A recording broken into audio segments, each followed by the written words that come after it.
Hello dear friend, नमस्कार। स्वागत है आप सभी का एडुकेशन में। फ्रेंड्स, आप सभी की परीक्षाओं में जो भी आप वनडे एग्जाम देते हैं या कोई अदर एग्जाम्स की तैयारी कर रहे हैं, संविधान के महत्वपूर्ण अनुच्छेद से क्वेश्चन पूछा जाता है। आपको अनुच्छेद दे दिया जाएगा तो पूछ लिया जाएगा इसका संबंध किससे है, या उसके संबंध के समय में विषय के संबंध में दिया जाता है और पूछा जाता है यह विषय जो है वो किस अनुच्छेद से संबंधित है। क्वेश्चन बहुत ज़्यादा इंपॉर्टेंट है। कभी कभी इससे मिलान करने के लिए भी क्वेश्चन पूछ लिए जाते हैं। चाहे आप जो है किसी पुलिस भर्ती की एग्ज़ाम की तैयारी कर रहे हैं, दरोगा भर्ती की तैयारी कर रहे हैं, रेलवे बैंक या जो है R O UP PCS IAS की तैयारी कर रहे हैं, संविधान के अनुच्छेद से क्वेश्चन हर जगह पूछा जाता है। तो ये बहुत ज़्यादा इंपॉर्टेंट टॉपिक है और उम्मीद करते हैं आपको पसंद आएगा। तो यहाँ पर हम लोग देखेंगे अनुच्छेद और उससे संबंधित कौन सा विषय है। फ्रेंड्स, शुरुआत करेंगे और देखेंगे पहला अनुच्छेद जो है वो आपको यहाँ पर दिया गया है, अनुच्छेद 1। तो अनुच्छेद 1 की बात की जाए तो इसमें संघ का नाम व राज्य क्षेत्र का वर्णन किया गया है, या इसके अंतर्गत विषय जो है वो संघ का नाम व राज्य क्षेत्र रखा गया है, और ये आपका अनुच्छेद 1 में आ जाता है।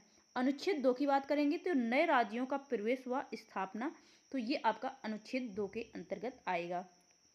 इसके बाद अनुच्छेद 6 की बात करेंगे तो पाकिस्तान से भारत को प्रव्रजन करने वाले व्यक्तियों के नागरिकता का अधिकार, ये आपका रखा गया है अनुच्छेद 6 में। और आगे आपका है अनुच्छेद 7। अनुच्छेद 7 की बात की जाए तो पाकिस्तान को प्रव्रजन करने वाले नागरिकता का अधिकार जो है वो आपका यहाँ पर रखा गया है अनुच्छेद 7 में। और इस प्रकार से आप लोग देखेंगे। नेक्स्ट हमारा जो है वो अनुच्छेद 8। अनुच्छेद 8 की बात की जाए तो भारत से बाहर रहने वाले भारतीय मूल के व्यक्तियों के नागरिकता के अधिकार, यानी कि जो व्यक्ति भारत के हैं, इंडिया के हैं, लेकिन वो भारत से बाहर किसी देश में रह रहे हैं, और भारतीय मूल के व्यक्तियों की नागरिकता के अधिकार जो है वो इसमें अनुच्छेद 8 में रखे गए हैं। आगे बात करेंगे अनुच्छेद 14 की। तो अनुच्छेद 14 की बात करेंगे तो विधि के समक्ष समता, विधि के समक्ष समता जो समानता जो है वो अनुच्छेद 14 में रखी गई है।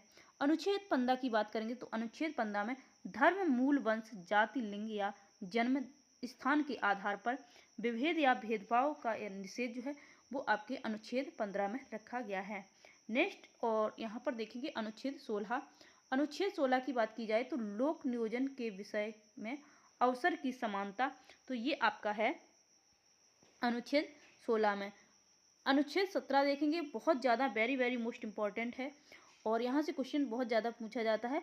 अस्पृश्यता का अंत, यानी कि जो छुआछूत होता है, छुआछूत का अंत जो है वो आपका रखा गया है अनुच्छेद 17 में।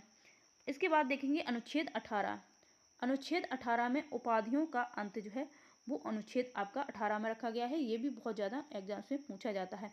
बोलने की स्वतंत्रता, इसके साथ साथ प्रेस की स्वतंत्रता, प्रेस की स्वतंत्रता, तो ये आपकी रखी गई है अनुच्छेद 19 में, यानी कि वाक स्वतंत्रता, यानी कि बोलने की स्वतंत्रता, प्रेस की स्वतंत्रता, ये सभी आपकी अनुच्छेद 19 के अंतर्गत आती हैं। अब आगे देखेंगे अनुच्छेद 20।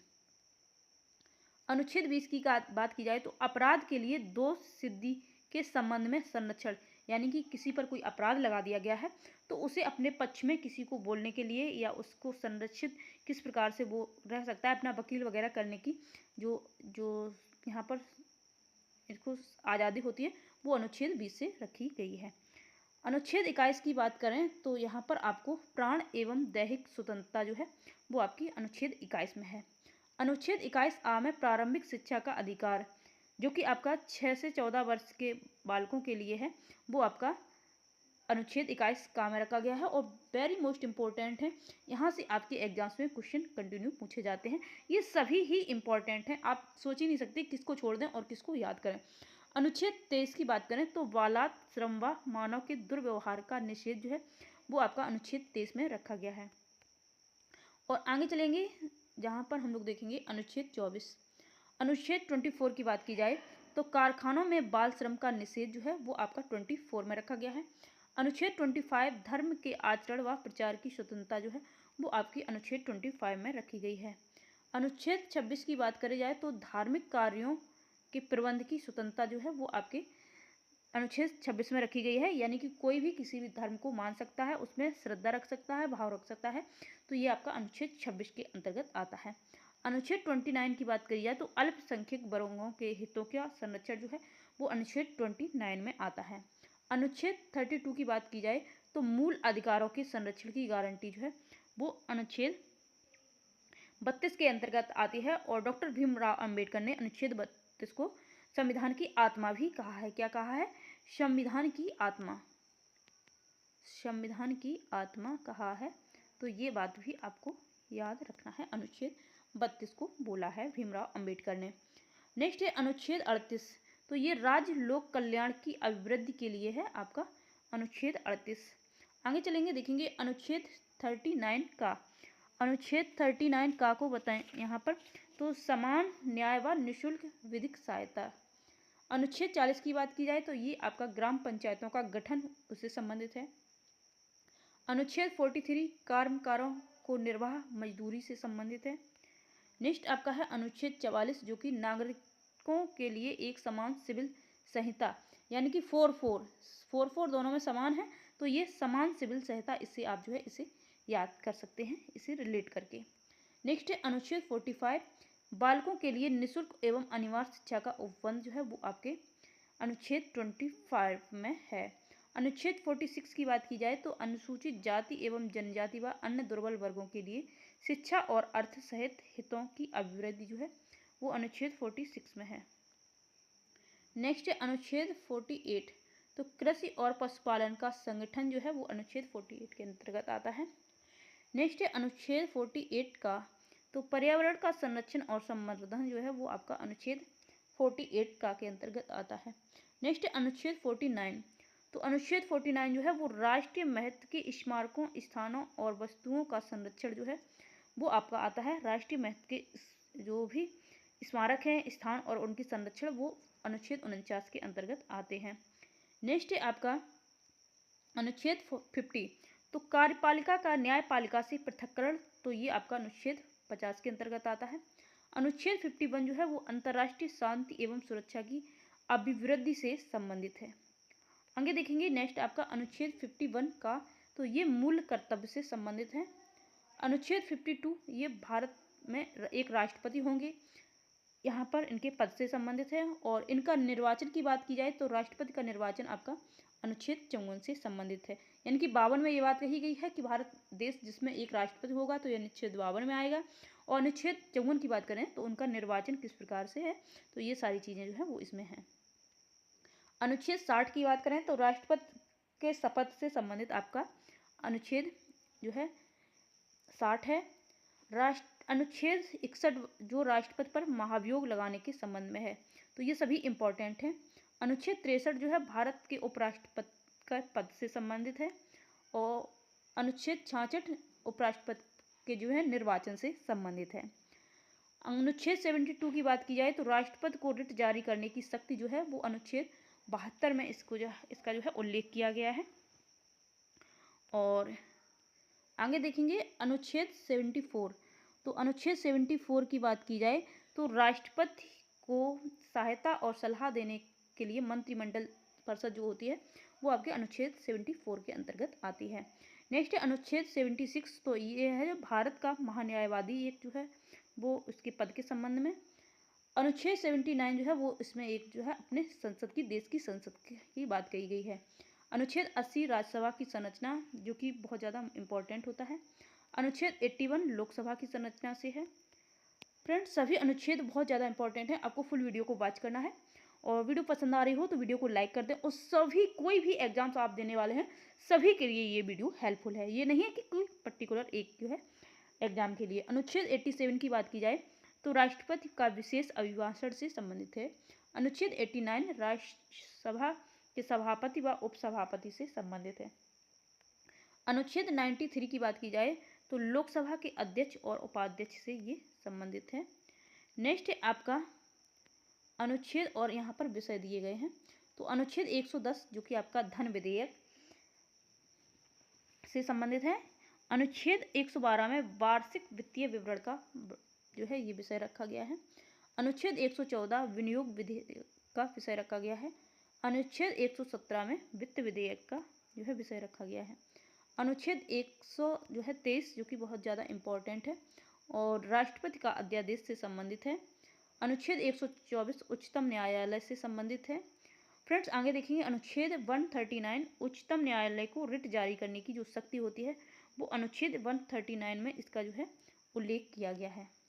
आगे है अनुच्छेद 143 जिसमें कि आपके उच्चतम न्यायालय से परामर्श करने को राष्ट्रपति की जो शक्ति होती है वो इसमें है। नेक्स्ट है अनुच्छेद 148 जो कि नियंत्रक एवं महालेखा परीक्षक से संबंधित है। अनुच्छेद 149 की बात की जाए तो नियंत्रक एवं महालेखा परीक्षक के कर्तव्य एवं जो शक्तियां हैं इसका वर्णन किया गया है 149 में। अनुच्छेद 153 जो है जिसमें राज्यों के राज्यपाल की बात कही गई है। अनुच्छेद 155 जो है जिसमें राज्यपाल की नियुक्ति का विषय रखा गया है। अनुच्छेद 159 राज्यपाल की शपथ की बात कही गई है। नेक्स्ट है अनुच्छेद 163 राज्यपाल की सलाह एवं सहायता के लिए मंत्रिपरिषद की बात कही गई है। नेक्स्ट है आपका अनुच्छेद 165 राज्यसभा का महाधिवक्ता की बात कही गई है। अनुच्छेद 170 विधानसभा की संरचना की बात कही गई है। अनुच्छेद 171 जिसमें विधान परिषद की संरचना की बात कही गई है। अनुच्छेद 176 राज्यपाल का विशेष अभिभाषण जो है वो इसमें आपको दिया गया है। नेक्स्ट है अनुच्छेद 178 विधानसभा का अध्यक्ष एवं उपाध्यक्ष की बात कही गई है। अनुच्छेद 182 विधान परिषद का सभापति एवं उपसभापति का जो है इसमें बात कही गई है। अनुच्छेद 199 जो है जिसमें धन विधेयक की परिभाषा राज्यों से संबंधित जो होती है उसकी बात का यहाँ पर उल्लेख किया गया है। नेक्स्ट है अनुच्छेद 202 जो है जिसमें आपके राज्य का वार्षिक वित्तीय विवरण जो है वो इसमें दिया गया है। अनुच्छेद 204 जो है जिसमें विनियोग विधेयक की बात कही गई है। अनुच्छेद 214 उच्च न्यायालय की बात कही गई है। अनुच्छेद 216 जिसमें कि उच्च न्यायालयों के गठन की बात कही गई है। नेक्स्ट है आपका अनुच्छेद 233 जिला न्यायाधीशों की नियुक्ति जो है इस विषय को रखा गया है। अनुच्छेद 239 की बात की जाए तो संघ राज्य क्षेत्रों का प्रशासन जो है वो इसमें रखा गया है। अनुच्छेद 239 जो है का दिल्ली के संबंध में विशेष उपबंध जो है वो रखा गया है। और अनुच्छेद 243 जो कि काफ़ी महत्वपूर्ण है ग्राम सभा का इसमें वर्णन किया गया है। और अनुच्छेद 243 टा में पंचायतों के निर्वाचन की बात कही गई है। अनुच्छेद 243 था में नगर पालिकाओं का गठन की बात कही गई है। अनुच्छेद 300 का में संपत्ति का विधिक अधिकार यानी कि संपत्ति का अधिकार जो है वो कानूनी अधिकार होता है। अनुच्छेद जो है 312 में अखिल भारतीय सेवाओं की बात कही गई है। अनुच्छेद 315 की बात की जाए तो इसमें संघ एवं राज्य लोक सेवा आयोग की बात कही गई है। अनुच्छेद 323 का में प्रशासनिक अधिकरण की जो है बात कही गई है। नेक्स्ट है अनुच्छेद 324 जिसमें कि निर्वाचन आयोग की बात कही गई है। नेक्स्ट है अनुच्छेद 338 जिसमें राष्ट्रीय अनुसूचित जाति आयोग का जो है इसमें वर्णन किया गया है। नेक्स्ट है अनुच्छेद 338 का तो जो है राष्ट्रीय अनुसूचित जनजाति आयोग की इसमें जो है बात कही गई है। नेक्स्ट है अनुच्छेद 338 खा जो कि आपका राष्ट्रीय पिछड़ा वर्ग आयोग से संबंधित है। अनुच्छेद 352 जो कि वेरी मोस्ट इम्पॉर्टेंट सभी एग्जाम्स के लिए जिसमें राष्ट्रीय आपातकाल की घोषणा के संबंध में विषय रखा गया है। अनुच्छेद 356 जिसमें राष्ट्रपति शासन की बात कही गई है। अनुच्छेद 360 जो कि वित्तीय आपातकाल है से संबंधित जो है विषय रखा गया है। तीनों जो है वेरी मोस्ट इम्पॉर्टेंट जो है आपके एग्जाम के लिए। अनुच्छेद 368 में संविधान संशोधन का विषय जो है वो रखा गया है। संविधान संशोधन अनुच्छेद 368 के अंतर्गत आता है। और उसके बाद जो है अनुच्छेद 371 खा और गा ये आपके नागालैंड के संबंध में, असम और मणिपुर के संबंध में विशेष उपबंध की बात इसमें कही गई है। नागालैंड, असम, मणिपुर का खा गा इस प्रकार से ये अनुच्छेद जो है वो आपके संबंधित है। तो इस प्रकार फ्रेंड्स जो भी आपके संविधान से संबंधित महत्वपूर्ण अनुच्छेद हैं जो कि बार बार परीक्षाओं में पूछे जाते हैं उन सारे अनुच्छेदों को इस वीडियो में लिए गए हैं। उम्मीद करते हैं इससे बाहर आपकी परीक्षा में कोई भी अनुच्छेद नहीं पूछा जाएगा। जो भी कैंडिडेट किसी भी एग्जाम्स की तैयारी कर रहे हैं तो आप इस वीडियो को सिर्फ 2 बार देख लें, सारे अनुच्छेद आपको याद हो जाएंगे यदि आप जिसे मन से देखते हैं। फ्रेंड्स, वीडियो पसंद आई हो तो वीडियो को लाइक ज़रूर करें और चैनल पर नए जुड़े हैं तो चैनल को ज़रूर सब्सक्राइब करके जाएं। वीडियो को फुल वॉच करने के लिए बहुत बहुत धन्यवाद।